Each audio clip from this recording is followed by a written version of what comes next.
Bwana Yesu asifiwe. Wapendwa watazamaji, kwa majina naitwa Sara Steven, nimeokoka. Kristo Yesu ni Bwana na Mwokozi wa maisha yangu. Bwana asifiwe. Ningependa kabla sijaanza kunena na nyinyi neno la Bwana, wacha tuamini na tuombe. Baba, katika jina la Yesu, ninakutukuza, ninakuinua, ninakuabudu Bwana wa mabwana. Tazama Mungu, nimekuja mbele zako Bwana kwa sababu ya kushia neno lako. Mungu mtakatifu, Bwana, siwezi mbele zako Bwana peke yangu Mfalme, kwa akili zangu na Bwana hatua zangu na mawazo yangu Bwana siwezi mtakatifu. Bwana, mimi ni chombo tu Mungu kwa kutumika Bwana kwa ajili yako mtakatifu. Bwana, ninaomba ukanitumie kama chombo kwa utukufu wa jina lako.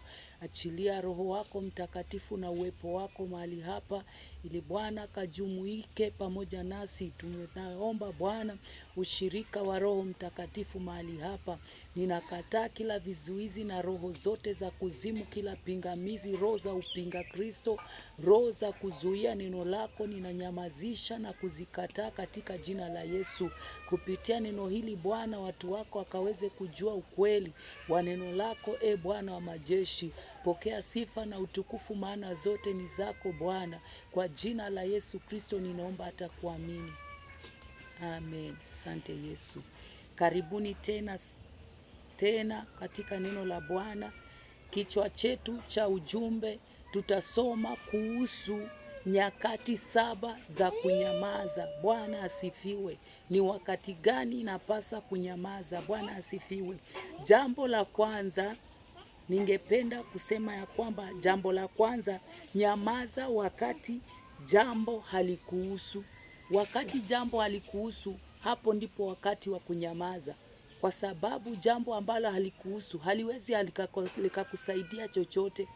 Wakati ambapo ugomvi unatokea usio wa kwako, wewe unaenda mahali pale kuzua maneno, unatoa maneno ili hali ugomvi huo haukuwa wa kwako, maneno hayakuwa yanakuhusu. Hapo ndipo wakati wa kunyamaza. Twende moja kwa moja katika neno la Bwana katika Mithali 26 mstari ule wa 17. Nitasoma, ni neno la Bwana, sio mimi. Neno la Mungu katika Mithali 26 mstari ule wa 17. Biblia inasema ya kwamba mtu apitae na kujisumbua kwa ugomvi usio wake ni kama mtu ashikae mbwa kwa masikio yake. Dada, ndugu, ugomvi usio kuhusu wewe, wachana nayo. Neno la Bwana linasema mtu apitae na kujisumbua kwa ugomvi usio wake ni kama anayeshika mbwa masikio yake, ambao unachokora nyuki katika mzinga wake, unachokora nyuki. Wachana nayo. Ugomvi usio kuhusu, mambo ambayo hayakuhusu, wachana nayo. Wewe dada Mkristo, simama kando, nyamaza, uombe. Ni wakati wa kuomba, si wakati wa kujihusisha kwa mambo ambayo hayakuhusu wewe. Katika umbea unapata watu wanazungumza hata hujui wanazungumza jambo gani.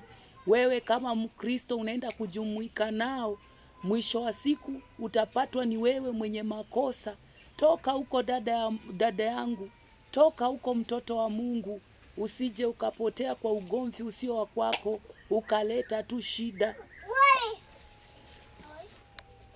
Kunyamaza wakati jambo ambalo halikuhusu, unaepuka umbea. Unaepuka umbea wakati ambapo jambo haikuhusu. Wakati ambapo jambo haikuhusu, unaepuka migogoro ya watu wengine. Epuka migogoro ya watu wengine dada yangu. Wewe kama Mkristo, mtu uliokoka, inafaa kusimama na kuwaombea dada na ndugu ambao wanagombana, ambao wako katika mizozo, ambao hawaelewani. Unawaombea Mungu awasaidie. Unawaombea Mungu aondoe ugomvi ndani mwao. Halafu jambo lingine, usiwe hakimu wa jambo ambalo halikuhusu wewe. Mambo ambayo hayakuhusu dada yangu yatakuletea shida. Usikue hakimu mahali pale. Wewe waombee kama Mkristo. Unapoenda watu wamelewa, wanagombana, wanapigana, wanazozana, wewe unaenda pale, mtu ambaye umeokoka, unaanza kujumuika nao, kuungana nao, kutusi mwingine. Unapata dada anatusi ndugu yake, ama ndugu anatusi ndugu yake. Wewe unaingia ndani, unashikana na mmoja wao kumtusi mwenzake, ili hali hata hujui ugomvi ulianzia wapi. Kama Mkristo dada yangu, toka huko. Mambo ambayo hayakuhusu. Ni neno la Mungu limesema katika Mithali 26 mstari ule wa 17. Itakusaidia dada yangu. Jambo la pili, nyamaza ukiwa na hasira. Ukiwa na hasira dada yangu, ukiwa na hasira ndugu yangu, si wakati wa kuongea, ni wakati wa kunyamaza. Unaweza zungumza wakati wa hasira ukaharibu. Unaweza ukaongea wakati wa hasira ukavunja watu mioyo. Unaweza ukaongea wakati wa hasira ukakwaza watu. Wakati una hasira, nyamaza. Nyamaza wakati wa hasira, usije ukamkosea Mungu. Wakati uko na hasira usizungumze. Wakati uko na hasira usitoe yaliyo moyoni mwako. Unaweza ukaharibu, ukatoka katika barabara ya utakatifu. Kama Mkristo, unapoona ya kwamba uko na hasira, hapo ndipo wakati wa kuimba tenzi za rohoni. Hapo ndipo wakati wa kusoma neno la Mungu likusaidie na kukujenga. Tutaenda katika neno la Bwana katika Mithali 14 mstari ule wa 17. Mithali 14 mstari ule wa 17.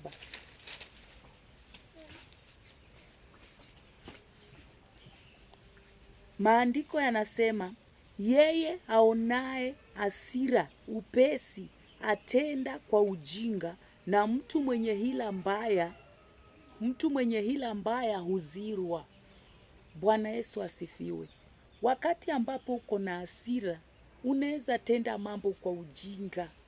Unaweza nena mambo kwa ujinga, mwisho wa siku ukakuja ukajishangaa. Ukaona kana kwamba si wewe ulisema, lakini ni wewe ulisema.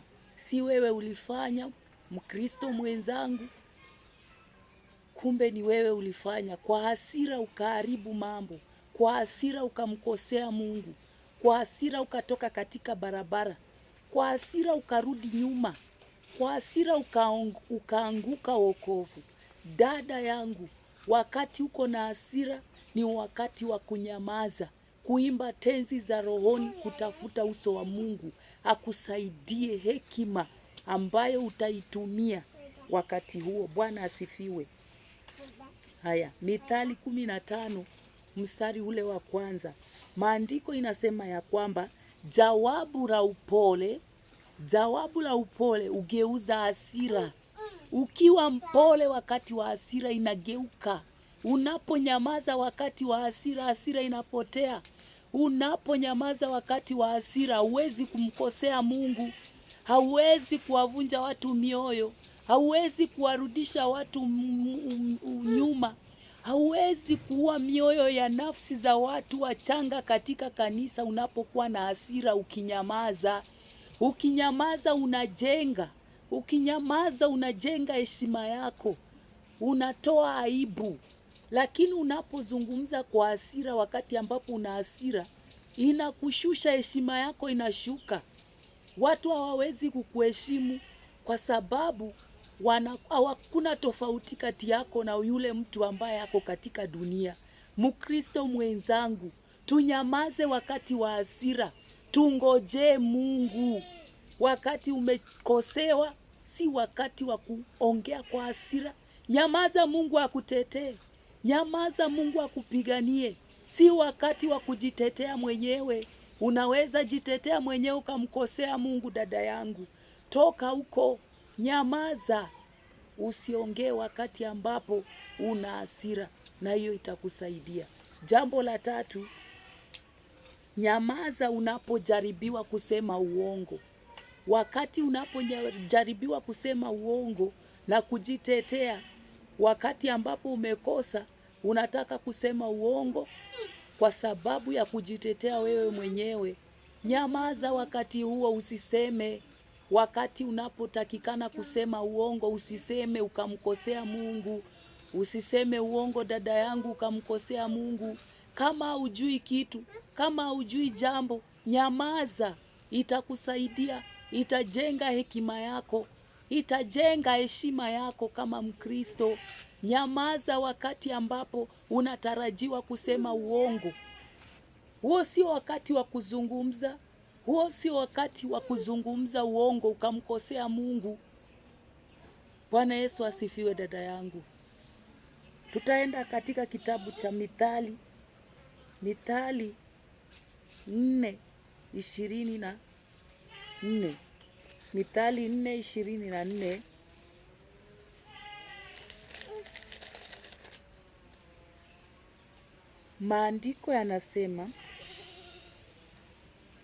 Maandiko yanasema kinywa cha ukaidi ukitenge nawe, na midomo ya upotovu uiweke mbali nawe. Bwana asifiwe. Si mimi, ni neno la Bwana linatuonya dada, linatuonya ndugu. Wakati unapojaribiwa kusema uongo, nyamaza. Ni heri unyamaze, usiseme wakasema ni mjinga.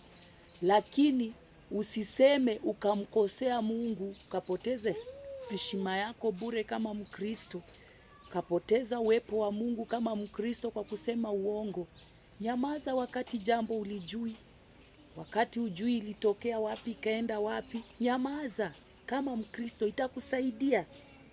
Maandiko yanasema ya kwamba katika tuo mstari wa mlango kitabu cha Mithali mlango ule wa 4 mstari wa 24, kinywa cha ukaidi ukitenge nawe, kinywa kinachosema uongo ukitenge nawe, na midomo ya upotovu uiweke mbali nawe. Usije ukamkosea Mungu. Midomo ya upotovu inaopotoa watu, inatoa upotovu. Usitoe upotovu katika mdomo wako. Unasema uongo, unaambia watu uongo, unahubiria watu uongo. Nyamaza dada yangu, kama hujui kitu nyamaza. Usije ukapoteza watu, usije ukakosea watu, usije ukavunja watu mioyo, usije ukakosanisha watu kwa sababu ya uongo. Bwana asifiwe. Kama wachungaji, tuambie watu ukweli. Tusiseme uongo, tusipoteze watu. Kama wachungaji, kama watumishi wa Mungu, hatuna mbingu ya kuwapeleka watu. Mbingu ina mwenyewe. Huyo mwenyewe anatakikana kuwatumia nyinyi, kuambia watu ukweli ili wasipotee. Tusitoe upotofu kutoka kwenye vinywa vyetu, watumishi wa Mungu. Tusitoe upotofu kutoka kwenye vinywa vyetu, wahubiri wa neno la Bwana. Hubiri ukweli, hubiri injili iliyo katika neno la Bwana, na Mungu atawasaidia. Na jambo la 5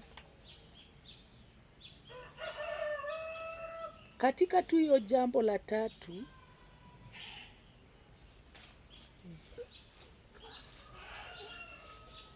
katika hilo jambo la 3, unaposema ukweli inajenga heshima yako. Kama mtumishi wa Mungu, unaposema ukweli inajenga heshima yako. Watu wanakuheshimu. Watu wengine nao hawawezi danganyika kirahisi, wanafuata neno la Bwana. Unaposema ukweli, wanaenda katika neno la Bwana, wanaongea, wanaangalia neno la Mungu. Wakati ambapo hujui kitu, nyamaza. Usije ukamkosea Mungu, ukapoteza watu wa Mungu bure, na Mungu atakusaidia. Aya, uongo hujenga aibu. Mtumishi wa Mungu tu mzuri, mhubiri wa neno la Bwana, unahubiri uongo, inaleta aibu. Inaleta aibu katika mwili wa Kristo. Tuwaambie watu ukweli, tuwajenge watu. Na kama hatujui kitu, tunanyamaza. Tunaomba Mungu atupe ufunuo wa neno lake. Bwana asifiwe. Alafu Jambo la 4, nyamaza kama hujui ukweli wote wa jambo. Kama hujui ukweli wa jambo, kama hujui ukweli wa neno, nyamaza. Itakusaidia. Dada, ndugu, tusiwe watu wa kuropoka, tusiwe watu wa kuzungumza sana. Tuwe na kiasi katika vinywa, tuwe na kiasi katika kila jambo. Tusiwe watu ambao tujui ukweli lakini tunaongea vitu ambavyo haituhusu. Kama Mkristo, pengine wewe ni mama, umesikia jambo kumuhusu mwenzako, haujaisikia vizuri, unakuja kuleta maneno ambayo haukuyasikia mahali pale. Halafu tena unaona watu wanazungumza juu ya jambo, haujajua ni ukweli ama uongo, unayabeba, unayapeleka huku. Kama haujui kitu, kama haujafuatilia ukweli ukaujua, heri kunyamaza kuliko kuongea ukamkosea Mungu jamani. Wakati mwingine kama Wakristo tunamkosea Mungu kwa kunena kwetu. Wakati mwingine kama Wakristo tunamkosea Mungu katika vinywa vyetu sisi wenyewe. Tunapoteza uwepo wa Bwana. Tunajitoa katika barabara ya wokovu. Tunajitoa katika barabara ya utakatifu kwa sababu ya maneno ya vinywa vyetu. Hatujui ukweli, hatujui neno inatokea wapi, inaenda wapi. Badala ya kunyamaza, tunakuwa watu wa kuyaongea. Unatoka hapa na jambo usiojua ni ya ukweli ama uongo, unapeleka kwa ndugu yako, unakosesha ndugu na ndugu, unawakosesha amani, unavunja uhusiano. Hiyo si tabia ya Mkristo. Mtu aliyeokoka ni mtu wa kuzungumza kidogo. Biblia inasema ya kwamba heri kusikia kuliko kuzungumza. Ni ya nini tuzungumze tuharibu dada? Ni ya nini tuzungumze tuharibu ndugu? Nyamaza, Mungu akupe hekima na Mungu atakusaidia. Tutaenda katika neno la Bwana katika Mithali 18:13. Tuende tu moja kwa moja katika neno la Bwana, Mithali 18 mstari wa 13. Maandiko yanasema ya kwamba yeye ajibuye kabla hajasikia ni mpumbavu na aibu kwake. Si mimi, ni neno la Bwana linasema ya kwamba yeye ajibuye kabla hajasikia ni mpumbavu. Ni mpumbavu na aibu kwake. Kama hujasikia neno, nyamaza dada. Kama hujasikia neno kutoka kwa muhusika, nyamaza. Tusije tukaropoka maneno tukakaa wapumbavu, tukaonekana wajinga, tukaonekana kama watu wa dunia, watu ambao hawamwabudu Mungu, watu wa dunia. Tujitenge na tabia ya kidunia. Tujitenge, mwanamke Mkristo, jitenge na umbea wa dunia. Tujitenge na kuwasengenya wenzetu. Tujitenge na kugonganisha wapendwa. Haujaisikia neno vizuri, haujafuatilia ukweli, umeibeba, tumeipeleka kwa mwingine, mwingine naye akaibeba akaipeleka kwa mwingine. Mwisho wa siku inagonganisha ndugu na ndugu, inakosanisha dada na dada. Mpendwa, neno la Bwana linasema ya kwamba yeye ajibuye kabla hajasikia ni mpumbavu na aibu kwake. Kabla hujasikia neno, usijibu, nyamaza, itakusaidia. Heri kusikia kuliko kuzungumza. Bwana asifiwe. Tusiwe watu wa kuzungumza sana. Tukue watu wasikivu. Tusikilize. Halafu ukisikiliza na unasikia sauti ya Mungu, na Mungu anakupa, Roho wa Mungu anakupa hekima ya kuzungumza. Usije ukamkosea mtu, usije ukamkosea ndugu yako kwa sababu ya kinywa. Tuwe wepesi wa kusikiliza kuliko kuzungumza, na Mungu atatusaidia.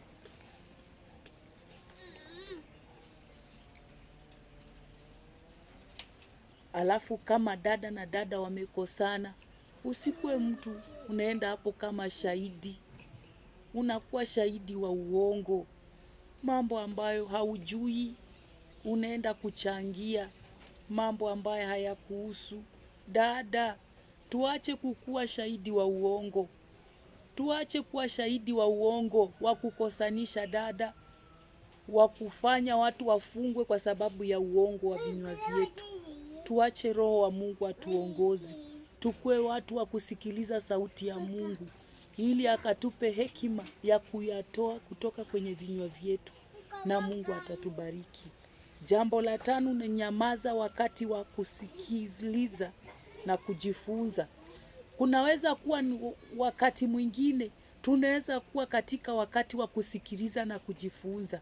Wakati mambo yanatokea, yanakufundisha wewe kama Mkristo,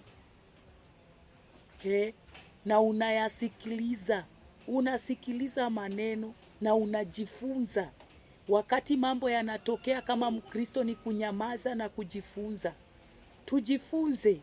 Wakati mambo yanatokea, tusiwe wepesi wa kuzungumza tukamkosea Mungu. Wakati unaona jambo haiendi sawa, tusiwe wepesi wa kuzungumza tukamkosea Mungu. Hapo ndipo wakati wa kunyamaza na kujifunza. Wakati ambapo unanyamaza, unasikia Roho wa Bwana ananena na wewe, anakufundisha. Wenda hata akakwambia neno hili si mzuri, imetokea huku, imeendea huku. Huyu ndiye amesababisha, huyu ndiye amefanya.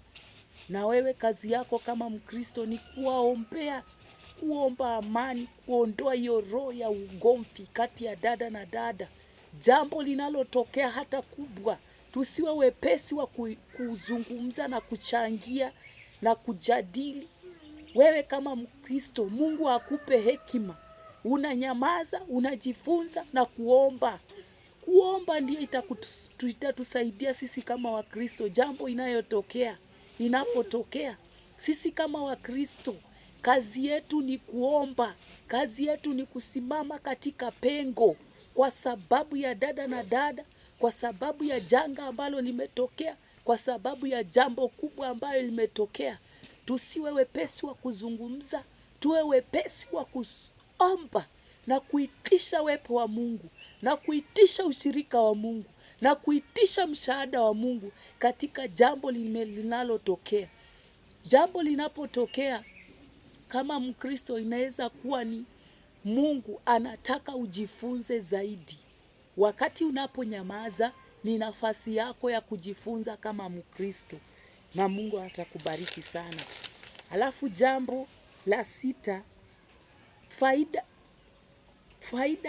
faida ya kujifunza inaongeza maarifa. Unapojifunza jambo, inakuongezea maarifa kama Mkristo. Unaweza patikana mahali na jambo kama hilo litokee, ukakuwa msaada kwa watu kama hao, ukakuwa msaada kwa nafasi ile. Inakuongeza maarifa, unajifunza zaidi. Mungu anakufundisha, Mungu anakupitisha darasa hiyo ili ujifunze, ukakuwa msaada kwa wengine. Mwisho wa siku kazaa matunda katika ufalme wa Mungu. Alafu jambo lingine, inaongeza hekima. Wakati ambapo unanyamaza, unajifunza, unanyamaza ili ujifunze, inakuongezea hekima. Kama mwanamke, inakuongezea hekima kama mtumishi wa Mungu, inakuongezea hekima kama muimbaji. Unakuwa mtu uliyebarikiwa, inakupa hekima. Hekima hiyo itakusaidia, itakufanya uwasaidie wengine, na utabarikiwa sana. Halafu unaepuka makosa mengi. Wakati ambapo unanyamaza, unajifunza kuepuka makosa mengi. Hauwezi kuwa mtu wa makosa unaponyamaza. Hauwezi patikana ati wewe umechochea, wewe umesengenya, wewe umevunja, wewe umetusi, wewe umeongea vibaya. Unaponyamaza, inakuepusha na makosa mengi. Unaponyamaza huwezi patikana kwa makosa. Kama mwanamke uko katika ndoa, kukaa katika baraza la wasio haki, wakati wako wa kunyamaza na kusikiliza sauti ya Mungu na kusoma neno la Bwana, linakutenga na ugomvi wa watu.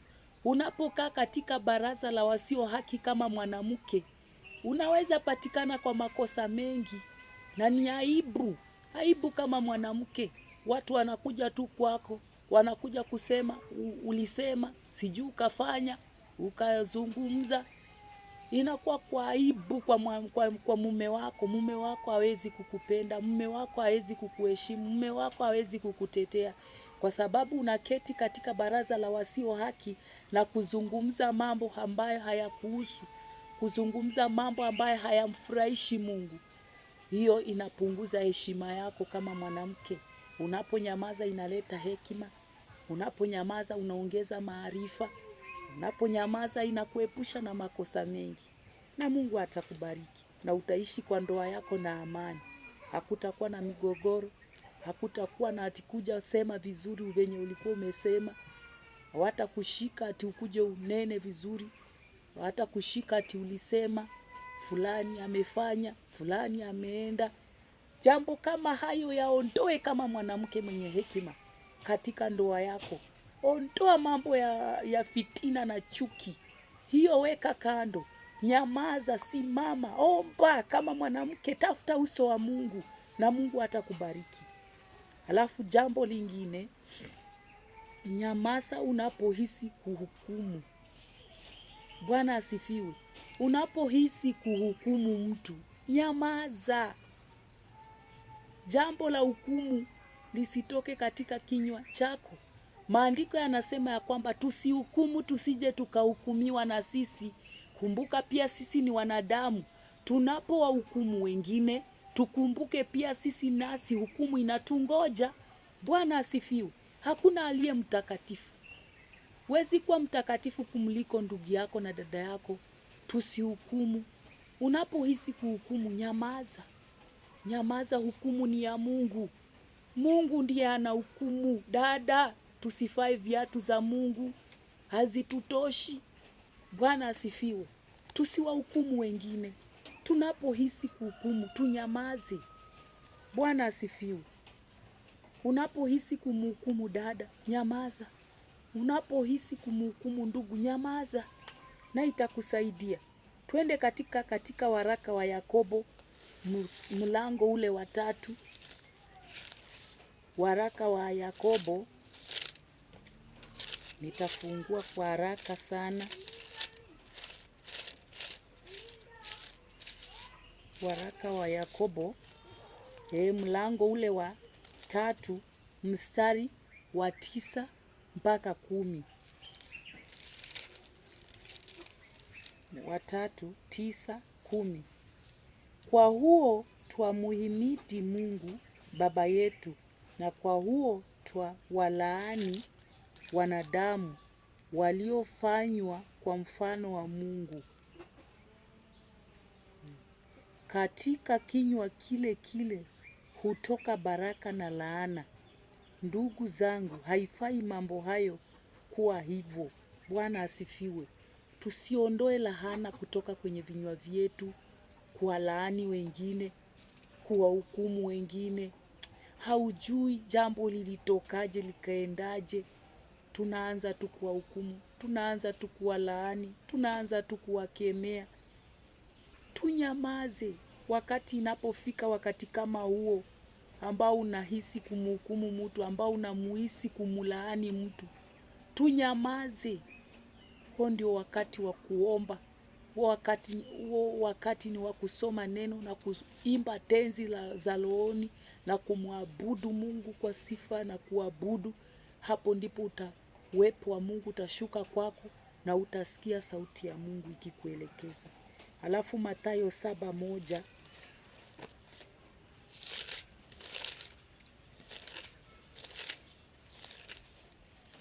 Mathayo 7:1. Msihukumu. Biblia inasema ya kwamba katika Mathayo 7:1 maandiko yanasema ya kwamba msihukumu msije mkahukumiwa. Kumbuka unapohukumu ndugu, unapohukumu dada, na wewe pia nawe utahukumiwa. Sio mimi, ni maandiko yamesema katika Mathayo 7 mstari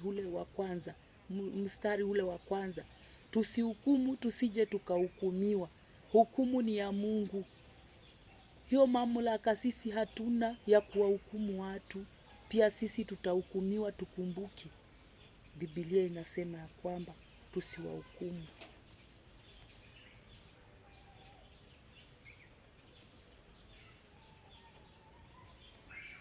Alafu hekima ya mtu ambaye umeokoka. Kabla haujakosea mtu, jiulize kama maneno yako yatajenga ama yataharibu. Kabla hujatoa maneno kutoka kwenye kinywa chako, jiulize utajenga ama utaharibu. Bwana asifiwe. Tusiwe watu wa kuharibu, tusiwe watu wa kuhukumu, tusije tukamkosea Mungu. Tusiwe watu wa kuongea, tusije tukamkosea Mungu. Halafu jambo la 7, nyamaza katika vita za kiroho. Ndugu yangu, dada yangu, unapojua uko katika vita za kiroho, nyamaza, usiongee. Bwana asifiwe. Wacha Mungu akupiganie. Wacha Mungu akutetee. Wakati unapojua vita zimeinuka na unajua ni shetani ama ni adui anamtumia mtu, usikuwe mtu wa kuongea. Nyamaza, Mungu akutetee. Kazi yako omba. Kazi yako tafuta uso wa Mungu. Kazi yako tafuta hekima ya Mungu. Kazi yako nyamaza, omba, funga, kesha, dumu katika magoti. Mungu akutetee. Bwana asifiwe. Usije ukajitetea wewe mwenyewe ukamkosea Mungu.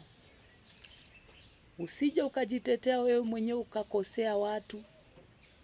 Usije ukajitetea wewe mwenyewe ukavunja watu mioyo. Usije ukajitetea wewe mwenyewe ukawafanya watu wakashushika mioyo zao. Bwana asifiwe. Katika kitabu cha Waefeso 6 mlango wa mstari wa 11. Waefeso 6:11. Tutasoma tu kwa haraka. Ephesians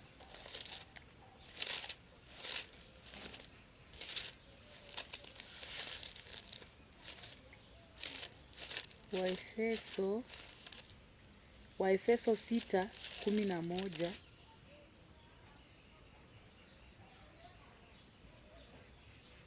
Maandiko yanasema ya kwamba vaeni silaha zote za Mungu mpate kuweza kuzipinga hila za shetani. Kwa maana kushindana kwetu si juu ya damu na nyama. Bwana asifiwe. Wakati tunapojaribiwa, wakati tunapokuwa katika vita, ni wakati wa kunyamaza na kumtafuta Mungu, kutafuta uso wa Mungu, na itatusaidia sana. Bwana asifiwe. Alafu tena faida za kunyamaza kwa hekima. Inazuia dhambi na ulimi. Inazuia dhambi ya ulimi. Faida za kunyamaza. Jambo la kwanza, huzuia dhambi za ulimi. Tutaenda katika Mithali 10. Hiyo sitasoma, utajisomea mwenyewe. Mithali 10:19. Halafu jambo la pili, hupunguza migogoro. Unaponyamaza inapunguza migogoro. Tutaenda katika neno la Bwana katika Mithali 15:1. Halafu jambo la tatu, huongeza hekima. Mithali 17:28. Halafu jambo la 4, huleta amani moyoni. Isaya 26 mstari wa 3. Jambo la 5, husaidia kusikia sauti ya Mungu. Unaponyamaza inakusaidia kusikia sauti ya Mungu. Zaburi